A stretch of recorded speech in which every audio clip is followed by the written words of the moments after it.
Hello కానమోకు కథావచనం మోహనవచనం పరిజ్ఞాన హితభాండం నిత్య చదువరి శ్రోతలకు ఆహ్వానం నమస్కారం. చదవదగునెవరు రాసిన తదుపరి చదివిన వెంటనే మరువక పలువురికి వినిపింపబూనిన అది ఏ పరిజ్ఞాన హితభాండమవుపో మహిళ మోహనవచనమై విరాజిల్లు. పరిజ్ఞాన హితభాండం లక్ష్యం ప్రతివారీ సమాచార హక్కు, తెలుసుకునే హక్కు సైతం జీవించే హక్కుతో సమానం. ఆ స్ఫూర్తితోనే ఇప్పుడు ప్రముఖుల జీవిత విశేషాలు శీర్షికన జయసూర్య నాయుడు 62వ వర్ధంతి స్మృతి ఈ అంశాన్ని మన కానమోకు కథ వచ్చిన శ్రోతలకు ప్రముఖుల జీవిత విశేషాలు శీర్షికన వినిపిస్తాను, వినండి.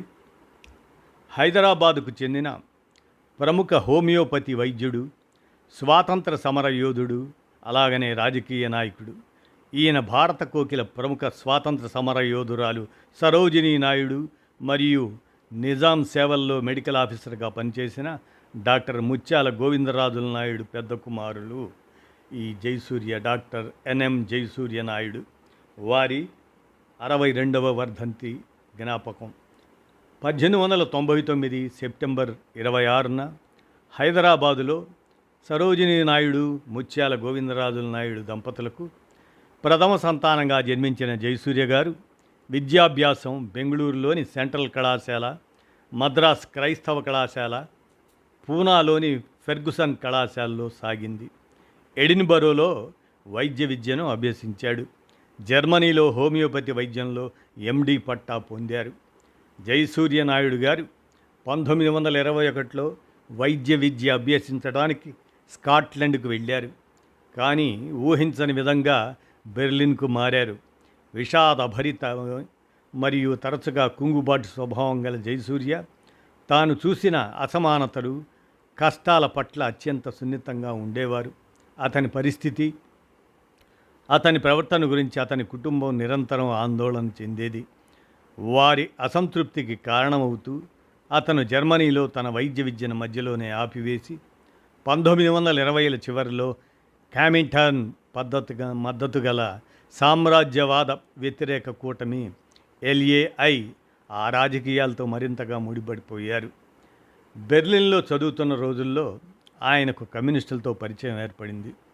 మేనమామ వీరేంద్రనాథ్ చట్టోపాధ్యాయ, అదే సరోజినీ నాయుడు గారి తమ్ముడు. ఆ మేనమామ రష్యన్ల సహాయంతో బ్రస్సెల్స్ కేంద్రంగా ఏర్పడిన వలసవాద వ్యతిరేక లీగ్కు ప్రధాన కార్యదర్శి అయినప్పుడు ఈ లీగ్ యొక్క భారత బృందానికి జయసూర్య బెర్లిన్ ప్రతినిధిగా పనిచేశారు. నాజీ పారామిలిటరీ పోలీసులు 1933లో కమ్యూనిస్టుల అణచివేతలో భాగంగా భారత సమాచార కేంద్రంపై ముట్టడి చేసి దస్తావేజులను స్వాధీనం చేసుకొని అక్కడ నిర్వాహకులుగా పనిచేస్తున్న ఏసిఎన్ నంబియార్, జయసూర్య పినతల్లి సుహాసిని భర్త ఆయన్ను జయసూర్యను కలిపి అరెస్ట్ చేశారు. 10 రోజుల ఖైదు తర్వాత బెర్లిన్లోని బ్రిటిష్ దౌత్య కార్యాలయం వీరి కేసుల గురించి వాకపు చేసి వీరిని విడుదల చేశారు. జర్మనీలో చదువుతున్న కాలంలో జర్మన్ వనిత ఈవాను అనే ఆమెను పెళ్లి చేసుకొని భారతదేశం తీసుకువచ్చాడు జయసూర్య. ఆ తర్వాత ఈవాను క్యాన్సర్ వ్యాధితో మరణించింది. వీరికి సంతానం కలగలేదు. ఈవాన్ మరణించిన తర్వాత జయసూర్య గుంటూరుకు చెందిన డాక్టర్ ద్వారకాబాయిని పెళ్లి చేసుకున్నారు. జయసూర్య గారు భారతదేశంలో, ముఖ్యంగా ఆంధ్రదేశంలో హోమియోపతి వైద్య విధానానికి గుర్తింపు, గౌరవాన్ని తీసుకురావటానికి విశేష కృషి చేశారు. 1956లో ఆంధ్రప్రదేశ్ హోమియోపతి సంఘాన్ని ప్రారంభించి దాని వ్యవస్థాపక అధ్యక్షునిగా పనిచేశారు. 2 పర్యాయాలు అఖిల భారత హోమియోపతి వైద్య సంఘానికి అధ్యక్షత వహించారు. హోమియోపతి వైద్య కళాశాలల స్థాపనలోనూ హోమియోపతి బోధనలోనూ భారత ప్రభుత్వానికి అనేక మార్లు సలహాలు అందించారు ఈయన. 1937లో తన సతీమణితో కలిసి జహీరాబాదులో కుష్ఠువ్యాధి పరిశోధనా చికిత్సా కేంద్రాన్ని ప్రారంభించి అనేక మంది కుష్ఠువ్యాధి రోగులకు వైద్య సహాయాన్ని అందించారు. హైదరాబాదు సైనిక చర్య సందర్భంగా జరిగిన సైనిక అత్యాచారాలు, హత్యాకాండపై సమాచారం సేకరించడానికి తన సోదరి పద్మజానాయుడును ఆయా ప్రదేశాలకు పంపించి సమగ్రమైన నివేదికను తయారు చేసి పూర్తి సాక్ష్యాలు, ఫోటోలతో సహా మీజాన్ పత్రికలో యథాతథంగా ప్రచురించారు. 4,000 మంది కమ్యూనిస్టులు సానుభూతి పరులను మాత్రమే కాదు, రజాకార్ల పేరుతో కనీసం 40,000 మంది అమాయక ముస్లింలను భారత సైన్యం చంపిందని కూడా ఆయన సాక్ష్యాధారాలతో నివేదిక ఇచ్చారు జయసూర్య. తెలంగాణ రైతాంగ సాయుధ పోరాట కాలంలో ఉరిశిక్షలు పడిన 11 మంది కమ్యూనిస్టు కార్యకర్తల కోసం ఇంగ్లాండ్ నుంచి బారిస్టర్ ప్రిట్ను, సుప్రీంకోర్టు నుంచి డానియల్ లతీఫ్ను పిలిపించి వాదింపజేసి వారిని ఉరిశిక్ష నుండి రక్షించారు. ఇక వీరి రాజకీయ ప్రస్థానం, ప్రజాసేవ గురించి పరిశీలిస్తే 1952 ఎన్నికల నాటికి భారతదేశంలో కమ్యూనిస్ట్ పార్టీ మీద నిషేధం ఉండటం, దానివల్ల జయసూర్య నాయకత్వంలో పీపుల్స్ డెమోక్రటిక్ ఫ్రంట్ అనే రాజకీయ పార్టీని ఏర్పాటు చేయబడిన ఆ క్రమంలో పీపుల్స్ డెమోక్రటిక్ ఫ్రంట్ అనేది హైదరాబాద్ స్టేట్లో కమ్యూనిస్ట్ పార్టీ ఆఫ్ ఇండియాకు చెందిన mass front. People's democratic front Hyderabad రాష్ట్ర శాసనసభలోని తెలంగాణ ప్రాంతానికి చెందిన 90 స్థానాల్లో 48 స్థానాలను, హైదరాబాదులోని మొత్తం 25 ఎంపీ స్థానాల్లో మొదటి లోక్సభ కాలంలో పీడీఎఫ్ 7 ఎంపీ స్థానాలను గెలుచుకుంది. ఈ 7 ఎంపీల్లో తెలంగాణ తిరుగుబాటు ఉద్యమంలో కీలక పాత్ర పోషించిన ప్రముఖులు కూడా ఉన్నారు.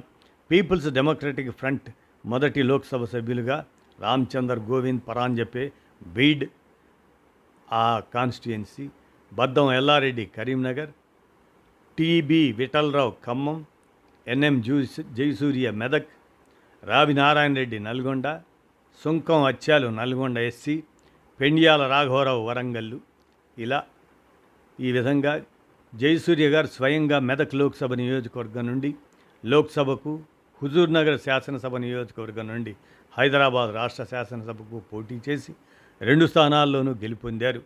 హుజూర్నగర్ శాసనసభ సీటుకు రాజీనామా చేసి మెదక్ లోక్సభ నియోజకవర్గం ప్రతినిధిగా లోక్సభకు వెళ్ళారు జయసూర్య.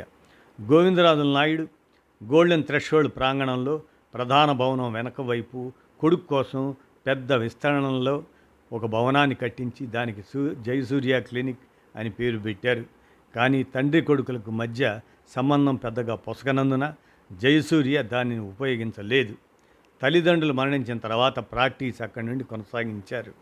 ఎబిడ్స్లోని గోల్డెన్ థ్రెషోల్డ్ భవన సముదాయం ప్రస్తుతం హైదరాబాద్ విశ్వవిద్యాలయం వారి ఆధీనంలో ఉంది.